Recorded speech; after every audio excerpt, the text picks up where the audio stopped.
Welcome to another episode of C on Apple TV, episode 2, Message in a Bottle. And I have a problem with this episode title. Because, This is quick. Yeah. Please do tell, Matthew. I got to get this off my chest. So it should have been called Message on a Bottle. Because I don't know if you guys noticed, but because people can't see anything in this world, if you put something in a bottle, it'll never be discovered.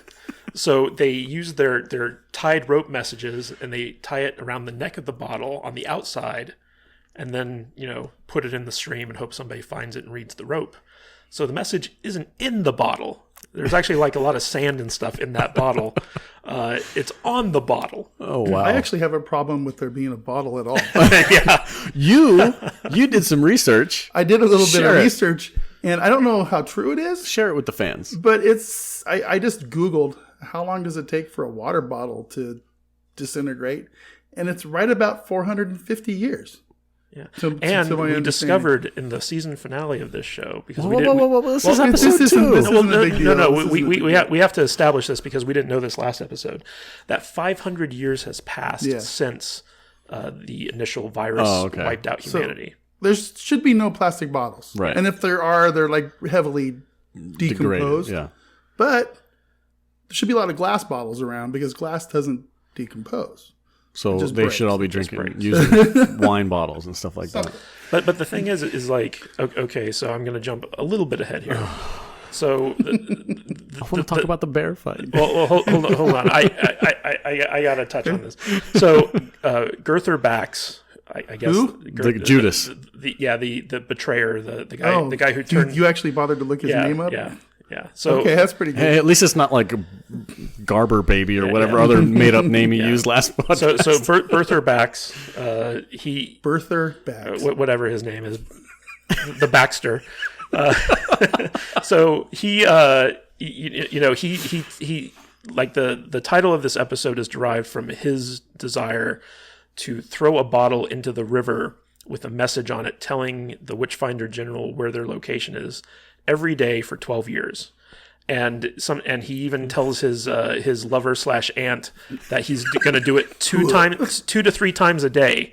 And I'm like, where is he getting all these bottles? Yeah. Like Driller Morel did not scavenge, an indefinite supply of bottles for them. How many is They that? built the village next to a Dasani factory, apparently. Hold on, I'm going to do the math right now. Was it 3 times 365 days? That's 1,095 bottles per year. For 12 years times 12. Like That's aren't 13,140 bottles. Isn't the village at some point going to be like, where are all our bottles going? Where do all our bottles disappear to? I don't think I buy a lot of water bottles, and I don't go through that many. Yeah. I mean, So stupid. I mean, remember in the first episode where they actually had like the 4-gallon water drums, and Oh, stuff but they like were that? actual drums. Yeah, Dung, dung, dung, dung, dung, for the haka dance. for the hockey dance.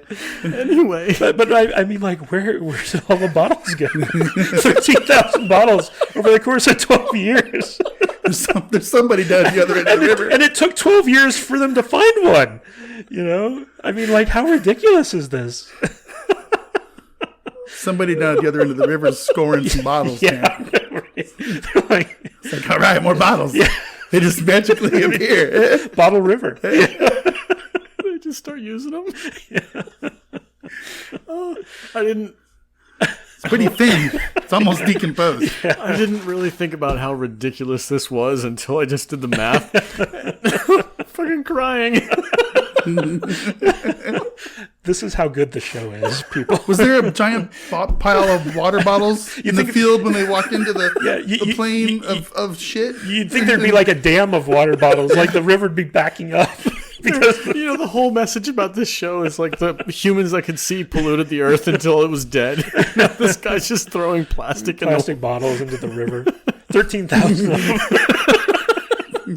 No one ever finds them. They're out in the middle of the ocean in the giant plastic island. killing sea turtles. Son of a bitch.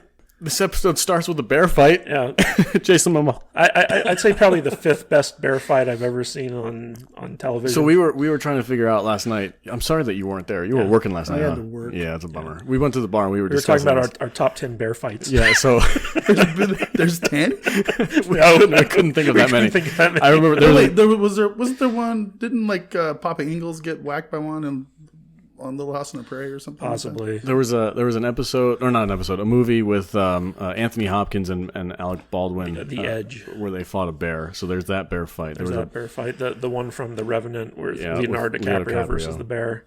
That was probably the best bear fight Yeah. in cinema history. Yeah. Steve Austin got beat up by Bigfoot. Does that count? No, that doesn't count. That's Bigfoot. What? See, you're too young to understand. Steve Austin, like the The $6 wrestler? million man Oh. had a 2-part episode, right? Where he fought Bigfoot, Okay. played by Lou Ferrigno, I think, Really? or The somebody, Hulk? or Kareem Abdul-Jabbar or somebody. I don't know who was in this. Anyway, back to C. So terrible. This episode starts off with we get to see the beginnings of the new Alka-Seltzer village on the Allegheny River. Alkali. Alkeny, Alka-Seltzer. Alkeny. Alkali. They're using all the supplies that Joel Morrell left them to build their village, and it's interesting because we get to see that blind people in this society all like to sleep together because they can't see anything, so they like to have the tactile sensation of being next to another human being. So the entire village is kind of sleeping on top of each other, and in the early mornings, for some ungodly reason, Boss Voss, Jason Baba Momoa, he decides to go On a stroll. exploring into the woods. Oh God. Vader just showed us a picture of the $6 million man versus Bigfoot. Send me that picture. It's Jaws from James Bond. Yeah, okay. That's who it was. Yeah, you're going to have to put that on the episode. Send me that picture, please. So Boss Voss is out in the woods exploring. For some reason, he brings his 2 brand new babies with him. Now, keep in mind, he's completely blind. He's in a new area that he does not know. Yeah. And he decides to go for an early morning walk exploring with 2 newborn infants. And it seems kind of funny because I'm watching this episode or this scene, and he's walking through the woods, and it's kind of nice, he's in the wilderness, he's listening to the birds singing, he's got a smile on his face, he's loving life, and then you hear a snap of a twig, and all of a sudden there's a bear And right there. The bear's a ninja. Yeah, like Baba Voss, who can hear dogs from a couple miles away, couldn't hear this bear sneaking up on him. So he gets scared, and this is the part where this episode lost me. This quickly. Besides the 13,000 bottles. This is the podcast where we laugh at the show the whole time. I'm so sorry. Did nobody do the math on that? Yeah, and they're perfectly preserved bottles too. So he Baba Voss drops his babies, and did you see the box? It wasn't center in the frame of the camera, but as Jason Momoa falls down the hill, the box holding the babies does a somersault and flips around and falls on some rocks. And in fact, I'm does nobody have kids? Because that wouldn't work. In fact, Boss Voss was saying please cry, please still be alive. Yeah, because he knew that he fucked up. Yeah, I'm oh my God. And then they start whimpering and crying, and then that's when the bear starts investigating the babies. And This this is better bait than baby. Anyway, so they still call plastic though. So there's that. Stop. I got to try not to think about it so I don't laugh.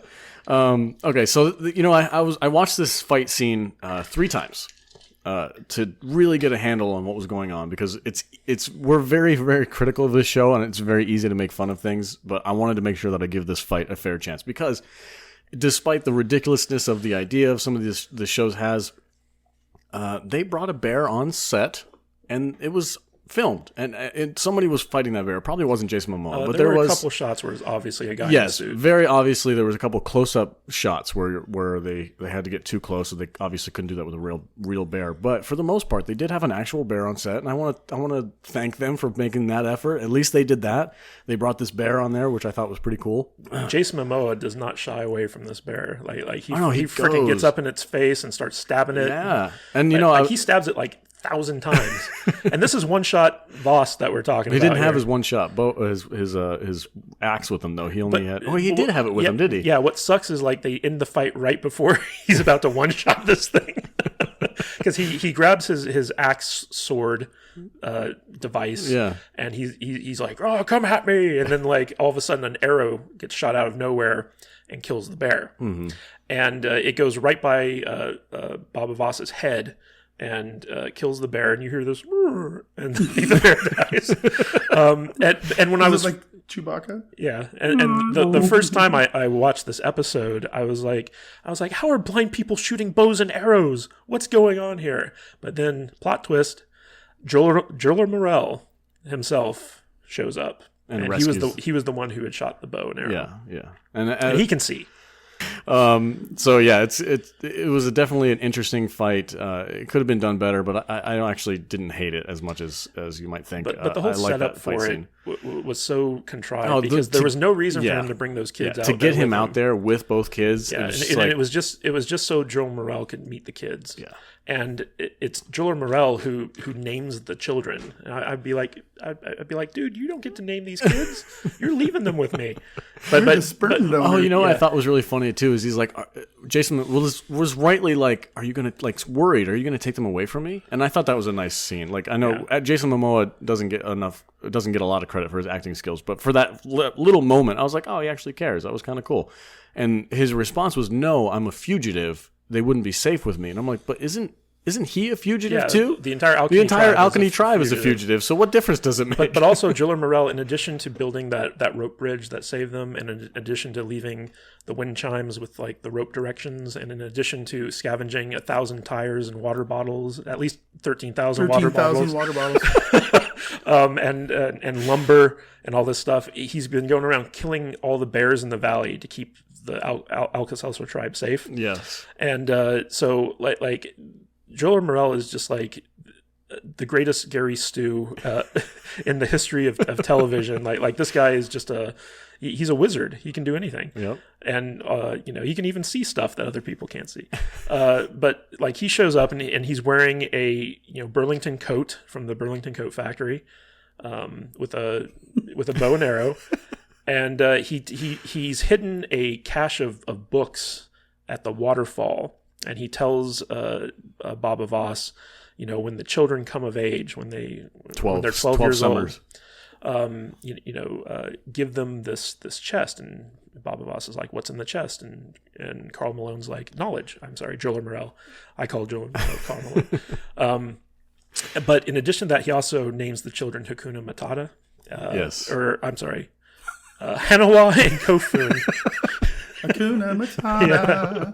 I just call them, the names in this show are so weird. I have a hard time. So before we start talking about the books, we get introduced to a new character in this episode, the Shadow. Oh, I love her. Before we get to her, so is there something happens before that? Yeah. So basically, Joel Morel, after he leaves Baba Voss, because he can't see him leave, he's like, Joel Morel, and he starts calling out his name, and Gether Bax is also awake and in the wilderness at that point, and he hears Jason Momoa calling out for Joel Morel, and he's like, Joel Morel's here, and Baba Voss is consorting with him, and so like he goes to his aunt, his wife aunt. well, she's still his aunt. So somehow he knows this show is trying so hard to be Game of Thrones. Yeah. So somehow Berther Bax, or whatever his name is, knows that his aunt is at the river fishing. Yeah. And he knows exactly where she's at, like on the river. So he crawls up to her. This is one of the scenes when I first watched it before we started doing these reviews. This scene was like so out there for me. He crawls up to her. Doesn't call out to her. Doesn't say anything. No. Just goes right up to her. On his hands and knees, gets within licking distance of her face and just starts whispering into her ear. And I'm like, how do you know that's who it is? Smelled her. Yeah. And she smelled that bad that you're like, I mean, like, she can't smell good. Yeah, he like pinpointed her. And we finally get to discover Berther Bax's, or the Baxtonator's motivation for betraying his tribe. And basically we get this long story about how when Jason Momoa showed up and became the leader of the tribe, him and Berther Bax's mother spoke out against having a stranger lead the Alka-Seltzers. And he basically apparently Jason Momoa and Paris teamed up and burned Bertha Bax's mother at the stake for disagreeing with Jason Momoa's appointment. And so Bertha Bax is upset that his mother was murdered, essentially, by Paris and Baba Voss. And so he's getting back at them by bringing the Witchfinders to their village. And that was his motivation in the first episode. And in this episode, because they got away with it, he wants to do it again by throwing bottles into the river and hoping that by revealing the location of the Alka-Seltzer tribe, that the Witchfinder will come back and finish what they started. So he has a vendetta against Baba Moss. But it makes no sense because, first of all, in the first episode, so his aunt/lover/wife was in the village, and the Witchfinder General is going to kill all of them, right? Because that was like the whole point why they had to escape. And he's going to do it again. And it's like, dude, you had your first run in and like the Witchfinder General basically beat the crap out of you, tried to kill you and everyone that you know. Yeah. Why are you doing this again? Like, wouldn't it make more sense to just like kill Jason Momoa in his sleep and take over the tribe for yourself if you wanted vengeance? Like, there are better ways to do it than to call an army who's going to wipe out everyone you know and you. It didn't make any sense at all. But and the aunt goes along with it this time. It feels like it's part of that super religious, superstitious type mentality where like you don't do things yourself, but you ask the authorities, quote unquote, the authorities to do it for you because that's the way it's done, and that's how. Yeah. It seems. It doesn't make any sense, but I think that's where they're going with it. Well, Gather Bax was never the sharpest knife in the drawer. Yeah, he always seemed like a bit wormy. His wife/aunt/whatever, she's like, well, why don't we get the Shadow to spy on Baba Voss and find out what he's doing and get proof that they're consorting with witches. White Shadow. So we can kill them. And that brings us to the Shadow. The Shadow. So, Matt Vader, my friend, give us your thoughts on the Shadow. So I don't know if I have any thoughts on the Shadow. Well, tell us what you think about a character who's invisible to blind people. Tell us. Well, she's very quiet. Just tell us about the scene where we meet her in the woods. I've only watched it once, like 2 months ago. Okay. Yeah, she's flipping and she's doing flopping cartwheels. around. She's and, doing flippity-doos. Flippity-doos. And, Covered in blue mud. Yeah. It was white, wasn't Yeah. it? Whatever. She's very hot for a blind chick covered in mud. Naked. No nipples, though. No Yeah. nipples. They got Shadows pasties. don't have nipples. They got She's pasties for that. She's got some good gymnastic skills. Where did she learn that? At Bella Caroli's gymnastics. Well, I want to know how you learned to be a shadow to begin with, because it seems like, okay, so the way they describe shadows, first of all, it's very sexist, because men can't be shadows. It's only women. Because men are clumsy. Yeah. That's right. Because We're men are not very clumsy. flexible either. That's the for- excuse given that. Jean-Claude Van Damme. Yeah. So only women can be shadows. So matriarchy. Then they can hide their. They only speak when other people are moving, or like they can hide their breathing and stuff like that. So aurors can't hear Yeah, them. you know what I thought was really interesting too is they said that not even dogs can see them. They think they're stones. Yeah. I'm like, this is a superpowered person. Yeah, and Well, there are some people with superpowers in this show. Yeah, they keep their mind blank so that presages can't sense them. it's amazing. And basically, like, they are completely invisible to blind people. So there's no scent. They give off no other sensory, extra sensory They probably covered information. themselves in mud. Yeah, so the that mud they hides their scent. can't They be smelled. and Okay. blend in with the So we're getting there. surroundings and stuff. We're getting there. But it makes you wonder, like, why all blind people aren't trained in this. Because, like how does one train to become a shadow? Like, they never explain this. It Doesn't make a whole lot of sense. Maybe, They don't talk about maybe it. their babies It's just somebody who- stolen when they're young by the Shadow Council. Well, or they said something. they live among them, right? So this shadow person is they're basically spies. Yeah, they're a member of the clan that just happens to be really good at hiding. And the shadow member of the Alka-Seltzer tribe is a character named Bow Lion, which we saw in the very first episode. She was one of the Alkini warriors who was like hopping into the melee. Is that her? Yeah. Okay. All right. And so like she escapes with them, and I guess like she decides for extra cash to be a shadow. So Bertha Bax and his aunt/lover leave a little message, and Bo Lion tells them to meet her in the middle of the woods. Like how they're able to pinpoint. No, it's like the fallen tree, right? Meet me at the fallen tree, stump. but it's like you're in the woods. It's like if you go from the village into the woods, the fallen tree could be anywhere. How many fallen trees are in the woods? It's very, but there's very a message curious. tied to this tree, and they're like, okay, this must be the right tree. Yeah. And we get to see, like, for some reason, Bertha Bax doesn't know anything about shadows, even though obviously they're part of the society. So his aunt's doing an exposition dump, telling them all about them. To let the audience know who they are. And basically they ask the shadow to spy on Baba Voss and Paris. And they're like, can you spy on a witch? Oh, that's right. They go, Shadow, are you there? Yeah. And And the then shadow... she goes, No, blows on her ticks. nose or something. Oh, the shadow does 2 clicks for yes and 1 click for for no. no. So it's like... oh, so they do the old Captain Pike thing. Yeah. All right. Two for yes, 1 for no. and so What the fuck are you doing? I'm doing Captain Pike's wheelchair. so Shadow Makes me Lion shows up. I'm sorry. Shadow Lion basically agrees to spy on Baba Voss. And so that takes us back to the village, where Baba Voss comes into his cabin with this huge chest of books that he found from where Joe Morell hid him. So he comes in with this big box, and he calls in Paris because Joe Morell said that Paris had to be involved for some reason. And they open up the chest, and they bring out a toy ship that's on the very top. And it's an exact replica of the ship that Baba Voss ends up building a couple episodes from now. Not spoiler alert. Well, I mean, this shows that there was actually some thought put into the reveal of that a ship. little bit later on. But so like it's a toy for the kids, but it's also an instruction manual for Baba Voss to figure out how to get the kids to Joel Morell at some point in time. Well, he can get to the Alchemy client. Can he just show up? Well, he's leaving instructions for Hakuna Matata to find him once they're of age. And basically, So what's in the box? What's in the box, Matt? When we were watching this episode, my girlfriend Would and that I... be books, Bob? my girlfriend and I were watching this, and my girlfriend Jude, she was like, if that chest is full of books, I'm out. And of course, as Matt Vader already spoiled it, the chest was full of books. Sorry. And so like these books all have the rope messages attached to them, so it tells them like what they are.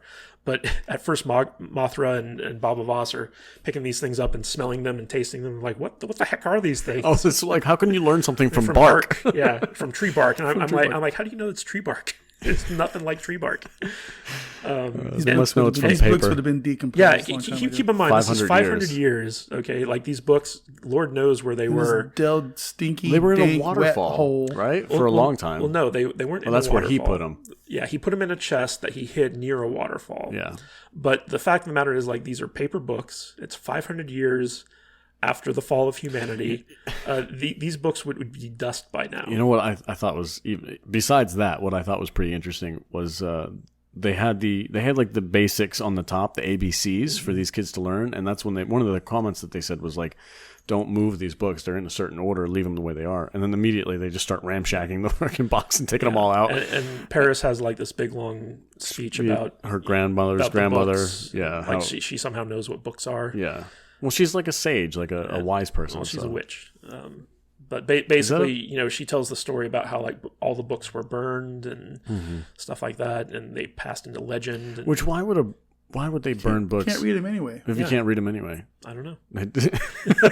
Why would you throw 13,000 water bottles into the river?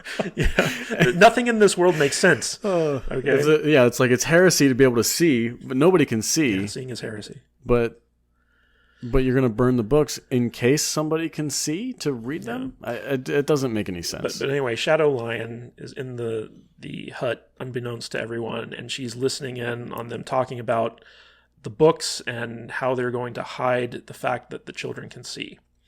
And somehow Paris gets the sense that they're being spied on, and she tells she whispers. Baba Voss, and Baba Voss, starts searching for the Shadow, but by then Shadow Lion has left. Yeah. And Shadow Lion lies to the Baxters about, or Bexters, whatever you want to call them, about what she heard. And she basically said, like everything's cool. And I guess she did it to protect the children or something like that. But the Bexters are very disappointed in this, and this is what causes Gatherbacks to come up with his message in a bottle idea. Yeah. Because they can't find any proof that Baba Voss is working for the witches. I just had the police go through my head. Yeah. Message in the bottle. Have to Yeah, it's so convoluted and stupid. And so like now that Baba Voss knows that someone was spying on him. Oh, he has this great. I want to tell the story. Go ahead. It's a very homoerotic story. I love doing this show with you guys. Such a weird. Because I can just sit here and listen. Do you want to tell them the story? I don't have nothing to say. Okay then. All right, then stop your complaining. What are you mad about? I'm not complaining. I'm just putting in some stuff once in a while. Okay, Yeah, he's letting us know he's here. All right. Anyway, so Baba Moss decides to confront what he thinks or who he believes is the traitor in the village, which is a guy who we've explained already had a run-in before. So he confronts this Judas character who he thinks is going in behind his back and trying to do, which he is. So he's right on that. But he has this confrontation where it's a little bit of a subtle way for them to do some backstory for Jason Momoa's character, where he was like, look, if somebody in the village has a problem and they come to me directly and talk to me, then they will see a kind, honorable man who will try and help them no matter what. He's like, but if I find out somebody's talking behind my back, then you will know the man that I once was, who was full of bloodlust and vengeance. Basically the man we saw in the first episode. Yeah.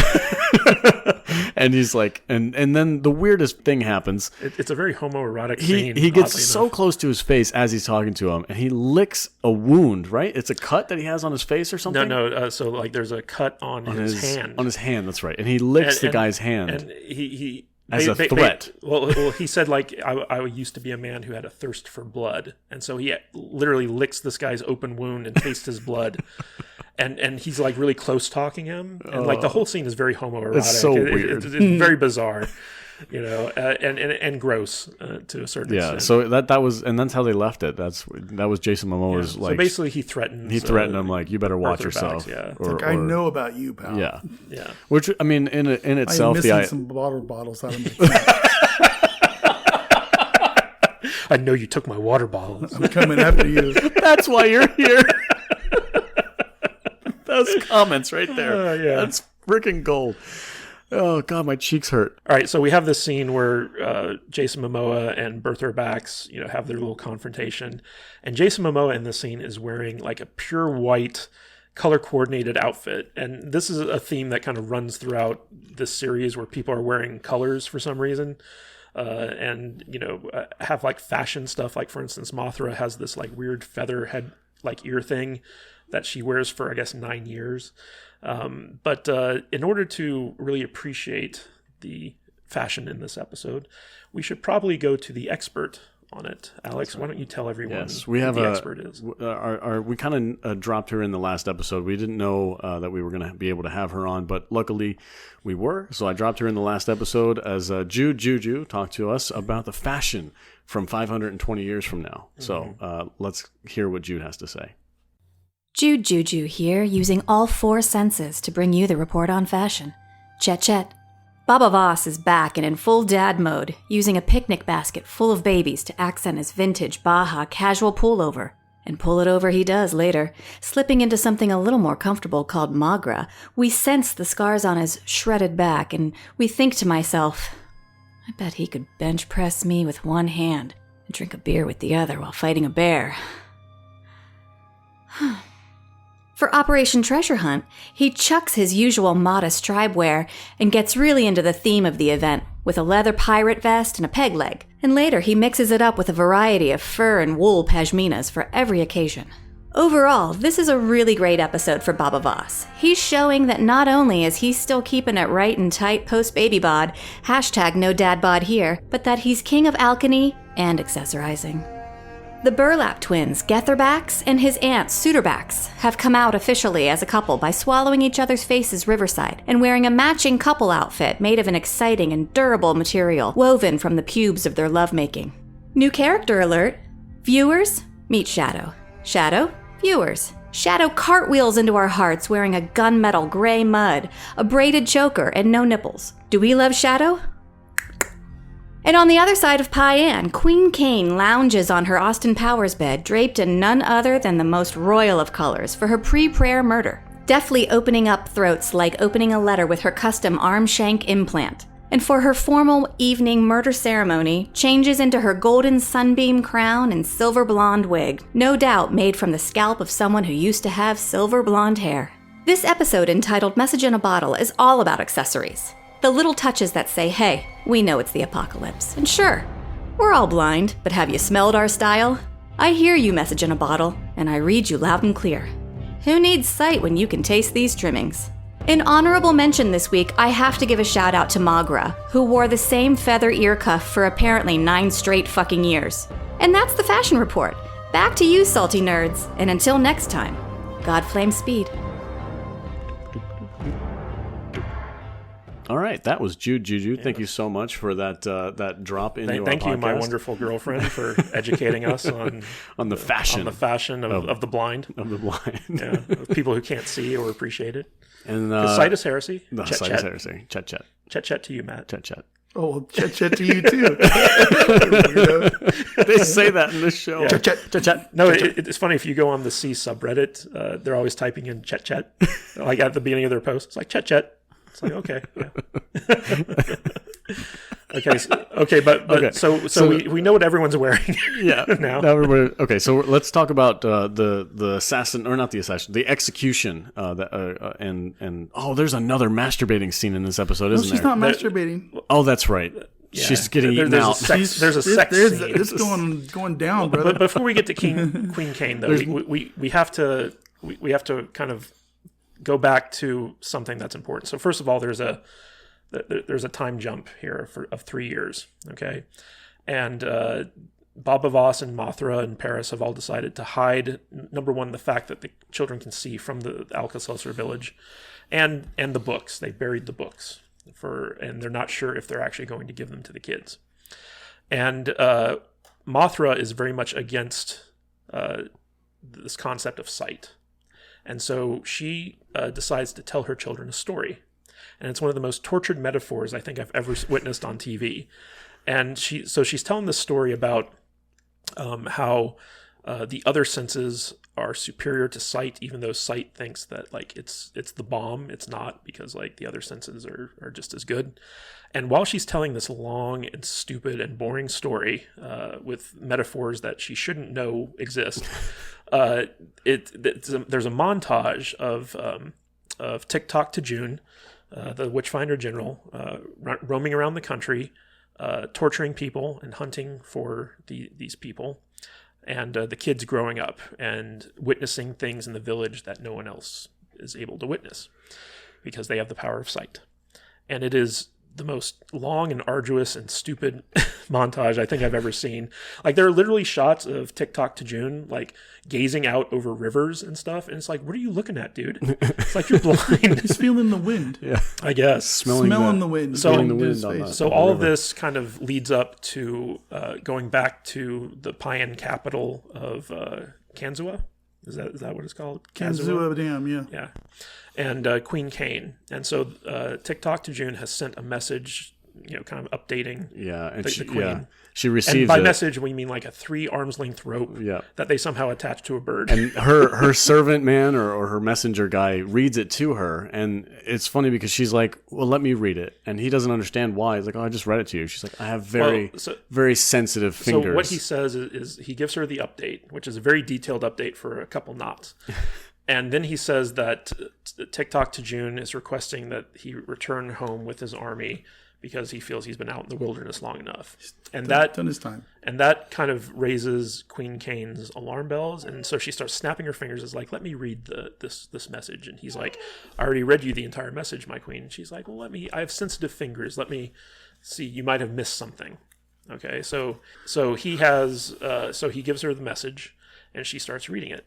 And apparently, Tamak Tajun has a secret code that he embeds in the rope that only she knows about. And basically it's like every 10 knots he ties like a little heart shape into the knot. So like she knows that it's actually him tying the knots.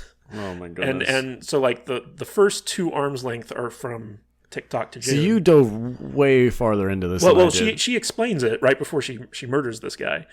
But like the last arm's length was a forgery, and she realizes it's a forgery, and she reveals that not only is TikTok to June the Witchfinder General, but he's also the royal tax collector. And so like as part of his duties, he's supposed to serve like a 25-year term, all out in the wilderness collecting tributes from all the villages within the kingdom.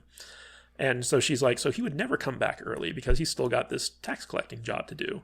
And so she forces the guy who is reading the message to her to reveal that two amongst her like lords and ladies tried to trick her into bringing the armies back because they're afraid of an uprising due to the fact that the dam is failing and the people are unhappy with her rule. So they want the army back there to protect them. And Queen Kane is just so obsessed with finding these sighted children that she basically pulls a knife from her wrist, underneath the skin of her wrist, and slits this guy's throat. And he just dies right there. And then she's like, I must pray. And so she calls a slave girl to come and go down on her while she prays, basically, while she says a prayer. And just like in the first episode, she times it perfectly with her climax. Yeah. So there, at the end of this, or towards the end of this episode, we get an execution scene, which I thought was quite interesting, where she's gathered the entire city underneath this dam. And we have these 2 people who have betrayed her, or she feels betrayed her. And she goes on this big speech about how the light, we can't let the light of sight, come into our midst and ruin our society, and it's evil and it's the devil. And she murders these 2 poor people with electricity, which I thought was interesting. They hung them from ropes, or not from ropes, from chains in the midst of this area with a public execution. Tied live wires to their feet. And it was... Then run tons of electricity through them. Yeah, it was pretty graphic. It was interesting to watch. And everyone in this scene is wearing color-coordinated outfits. I thought it was quite interesting how full that place was. Like, there was people up in the rafters. There's a whole town outside the dam. Yeah, it was. I didn't expect them to have that many people there. But Kansas is like a big city. Yeah, they had this big thing. And then, it makes me wonder, because like in the very first episode, they say less than 2 million people survived. How many, like they're slaughtering people left and right in Pine. Well, that was 500 years ago. But how many people are in this little area of Pennsylvania, that happened to survive? I don't know. This thing. It feels like all the 2 million, because we're in Las Vegas. The entire population of Las Vegas is around 2 million, and it feels like all the survivors are just in this one area. The whole rest of the world is empty. I don't know. It was quite interesting. What happened at the end of this episode? Does anybody remember? So after the execution, we do a 12-year time jump. Oh, that's right. So that's why I forgot. So the first time jump in this episode was 3 years, and then it was 12 years. And in my opinion, this is the worst episode of the season because it's just boring. And it feels like after the first episode, they're like, oh, we can't have like entire season with babies on the set. So let's just do a time jump and age them up real quick so we don't have to deal with them growing up. And that's basically what they did. So by the end of the episode, basically Paris reveals to Hakuna Matata that Joel Morrell meant for them to have these books. And it was a big thing that Mothra didn't want them to have the books. But Paris reveals it to them. And so the kids decide that they want to learn what their real father left them. And Matata's kind of like, oh, well, Jason Momoa is our real dad. And Hakuna is like, well, I want to know what our biological dad had to teach us, and if you don't come along with me, I'm going to know more than you. And Matata's like, okay, well, I guess I'll do it. And so they start learning to read. And by the end of the episode, so like they're 17 years old, they're both 17 now, and they go up to the waterfall every day to read books. And this is how basically they learn to utilize their sight. And I think Hakuna's reading 1984, and Matata's reading like some Dostoevsky or something like that. Even I can't read at this point. But that it ends with Hakuna Matata basically reading books. And again, this was a terrible episode. It was boring. It ends with one of Bertha Bax's bottles being found. Oh, About that's damn right. time. 13,000 bottles later, 13,000 12 years later. somebody found a bottle that said, "Hey, we're over here. Come and kill us." Yeah. So the Witchfinder army has been searching for them for 12 years, and they just happened to kind of luck across a bottle. 4 miles up the river. Yeah. Yeah, it can't be that far. They only walked for a month. They really can't. It can't be that far. Stumbling around in the shallow They're water like- of the river. Maybe 200 miles away. Maybe. No. Yeah, 20 miles a day. They You figure? don't. They don't do 20 miles a day. You don't think so? I don't think they do 3 miles a day. Don't know. Anyway, Yeah, it would be very hard. that's episode 2. Message in a Bottle of C. Leave us your thoughts in the comments below. Yeah, and don't forget to watch this wonderful series on Apple TV. So you can and laugh if you don't along want to with watch us. it, just listen to our recaps of it. And also, save your water bottle. Exactly. Save all 13,000 of them. And you can find us on the social media platforms, Instagram, Twitter as a Salty Nerd Podcast for my stuff. And then, Kadish, what's yours? You can find me at Matthew Kadish, Kadish, on Twitter and Instagram. Facebook, my Facebook group where we discuss all types of TV shows and movies and stuff is the Evil Genius Group, or eggfbgroup.com. That'll take you right to it. And you can also find my books at kadishbooks.com. Matt Vader? Hi. Hey, welcome back. Hey, you can find me on Twitter and Instagram and I think YouTube. I don't really use it, but at Matt Vader 74, MATTVADER, no space 74. Yeah, Okay. and so next week we're going to be talking about episode 3, Yep. which is where things actually start getting good again.